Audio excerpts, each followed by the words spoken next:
Hallo liebe Freunde, hier ist euer Jimmy. Heute geht es um den öffentlichen Nahverkehr in Paris. Ich habe vor kurzem einen Post auf Facebook gesehen, wo eine Pilgerin sehr verzweifelt war, die in Paris ankam, an einem Bahnhof und dann zu einem anderen Bahnhof musste, um den Zug nach Bayonne zu besteigen und nicht wusste, wie sie ein Metro-Ticket kauft und ja, also große Probleme hatte.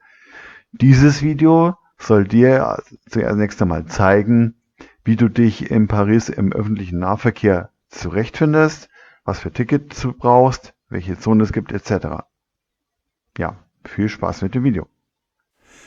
Wenn dir mein Video gefällt, bitte ich dich, es zu liken und meinen Kanal mit dem Klick auf die Muschel zu abonnieren. Du siehst hinter mir einen Plan der Zonen im öffentlichen Nahverkehr in Paris. Hier für die sogenannte RÖR. RÖR steht für Regionalzüge oder S-Bahn. Es gibt dann noch die Metro, das ist U-Bahn. Und es gibt dann noch Trambahnen und Busse. Jeweils für jedes System gibt es einen eigenen Plan mit den eigenen Linien. Paris steigt nach und nach auf digital um. Das heißt, du kannst dir so eine Karte kaufen, die heißt Navigo Easy. Und da ist so eine Chipkarte drauf, auf die du deine Tickets draufladen kannst.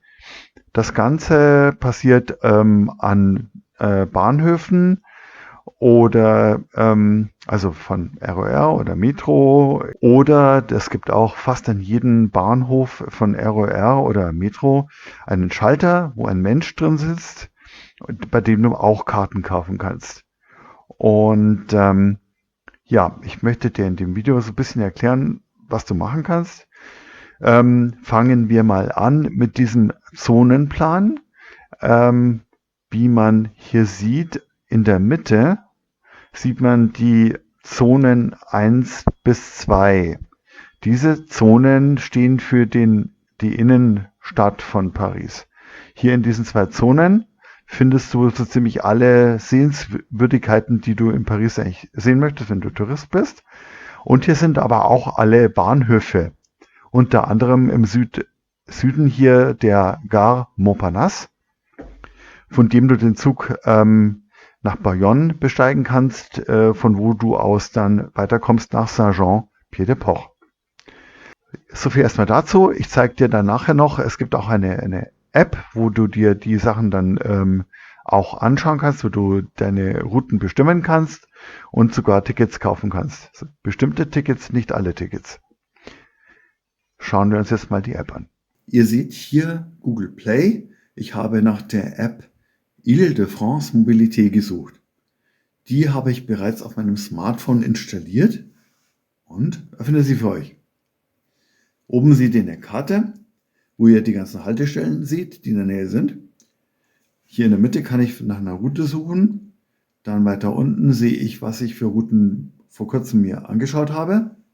Und ich kann hier eine Home- und eine Arbeitsadresse hinzufügen. Die App ist leider nur auf Englisch und Französisch verfügbar. Und dann gibt es hier noch irgendwelche Pläne, die ich mir anschauen kann vom Netz. Wir wollen jetzt aber mal ein Szenario uns anschauen. Ich bin am Flughafen Charles de Gaulle gelandet und ich möchte zum Gare Montparnasse fahren. Gehe ich hier in das mittlere Feld und sage Search for a Route. So, jetzt bin ich jetzt hier. Da gibt mir Arrival. Ich gehe mal auf Aéroport Charles de Gaulle. Terminal 3, nehmen wir mal den da. Dann muss ich hier nochmal umswitchen, weil ich Departure habe. Hier oben, ich bin Starter da.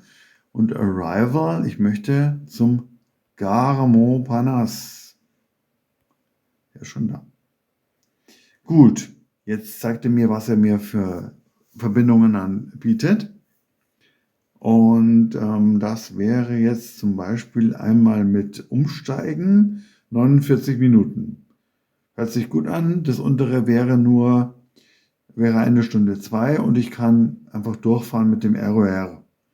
Ja, kann man auch. Ich möchte jetzt mir mal die Sache mit dem Umsteigen anschauen und tippe mal unten auf diesen Vorschlag. Jetzt sehe ich hier auf der Karte, wie ich da fahre. Also relativ lange Strecke mit dem RER B. Die Regionalbahnen haben ja Namen mit Buchstaben. Metro hat Zahlen als Linie. Gut, dann sehe ich ja die Linie in der Übersicht. Kann man noch ein bisschen reinscrollen. Ah ja, da kommt er hier bei Quartier d'Eole an. Da muss er dann wieder ein bisschen laufen vom RER zur Metro und dann steigt man da ein. Und dann sieht man hier unten Montparnasse. Und von Montparnasse muss man dann, seht ihr vielleicht hier auf der Karte, da wo der Punkt hier endet an der Linie, noch so 10 Minuten zu Fuß laufen, bis man hier unten dann hier in die Gleise vom Bahnhof sieht und dann da einsteigen kann. So, ich kann jetzt mir mal anschauen, wie die Route läuft im Detail. Das sind dann bestimmte, mit der RER B und so weiter, wo ich aussteigen muss, heißt Châtelet-les-Saules etc. Da muss man 3 Minuten vermutlich durch Gänge laufen und kommt dann zu der Metrohaltestelle Les Saules und kommt dann am Montparnasse Bienvenue an und ist dann am Endpunkt. Okay. Gut, das seht ihr jetzt hier. Hier steht Cost of the Trip. Zone 1. 11,45 €. Also, hier steht dann nochmal genau, habe ich es nochmal drauf getippt hier, Details of the ticket needed. Das ist ein Ticket, Origin Destination, also ein Quelle-Ziel-Ticket, ein Einzelfahrticket und das Ganze kostet 11,45 €. Leider sehe ich hier keinen Button bei Ticket. Also ich kann das nicht in dieser App kaufen, leider. Tja, Pech gehabt. Da müsst ihr dann tatsächlich wahrscheinlich an den Schalter gehen und euch dann doch nochmal anstellen. Oder ihr kauft euer Ticket schon vorher im Zug oder ich glaube, an den Zügen nach Paris kann man diese Tickets zum Teil auch schon vorher kaufen. Ja, dann lassen wir mal diese Route. Haben wir nochmal ein anderes Szenario und zwar, ich gehe davon aus, ich bin irgendwo in Paris, ich komme mit dem Zug an und zwar am Gare du Nord. Das ist der Bahnhof im Norden.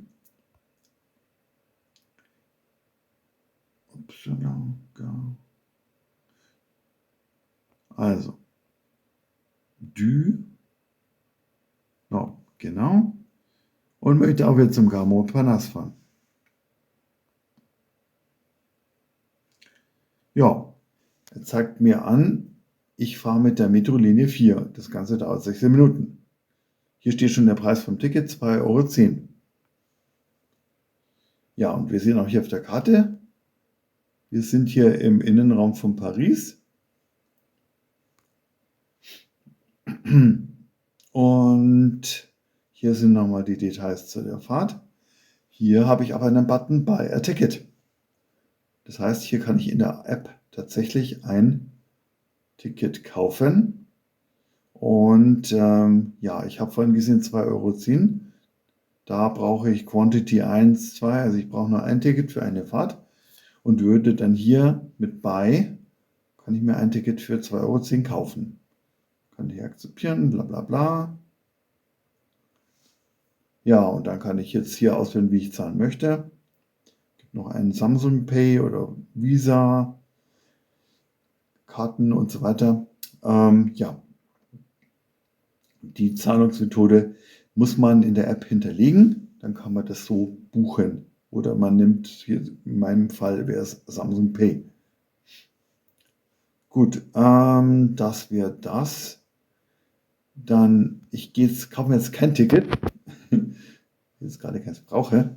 Was cool ist, wenn ihr hier was kauft, ein Ticket mit der App, könnt ihr die nicht nur auf dem Smartphone installieren, das Ticket, sondern ihr könnt die auch von der App auf eure Navigo Pass Chipkarte laden.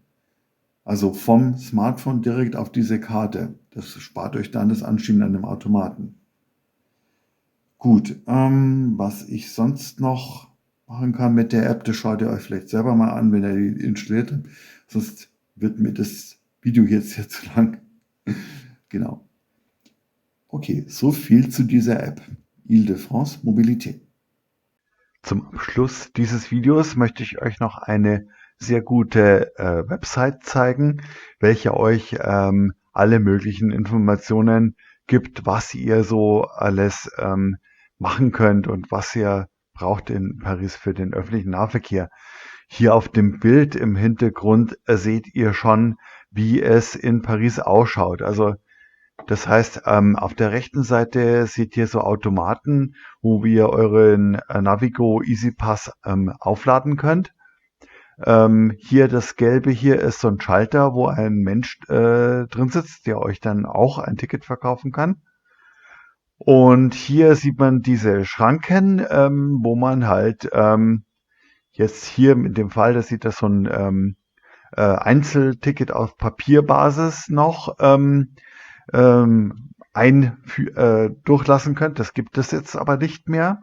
Und es gibt aber noch andere Tickets, wie zum Beispiel Paris Visite oder so, die dann noch in Verbindung mit irgendwelchen touristischen Rabatten, Nachlässen oder so verkauft werden, die es immer noch gibt. Genau. Dann wenn ich mal so ein bisschen runterscrolle, sieht man hier klein noch so Navigo EasyPass. Ich gehe jetzt mal einfach mal durch. Die Seite sagt, führt euch zuerst mal auf, was es überhaupt gibt für Tickets auf einen Blick. Ja, die Einzelfahrtickets überspringe ich jetzt mal. Den Pass Navigo Easy, der ist für euch vielleicht interessant, wenn ihr in Paris seid und öfter mal auch nicht nur einen Tag oder so bleiben wollt, könnt ihr euch das oder ja, entweder ihr installiert euch diese App, die ich euch gezeigt habe, oder ihr nehmt diesen Pass.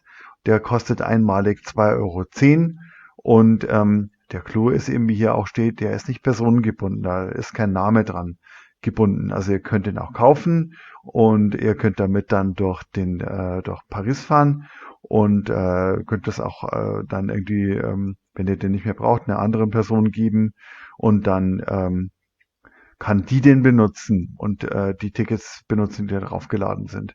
Man kann eben Tickets draufladen, die also die 10 Einzelfahrscheine, die man da drauflädt, sind billiger, als wenn man sie als Papptickets kaufen würde, die es jetzt sowieso nicht mehr gibt.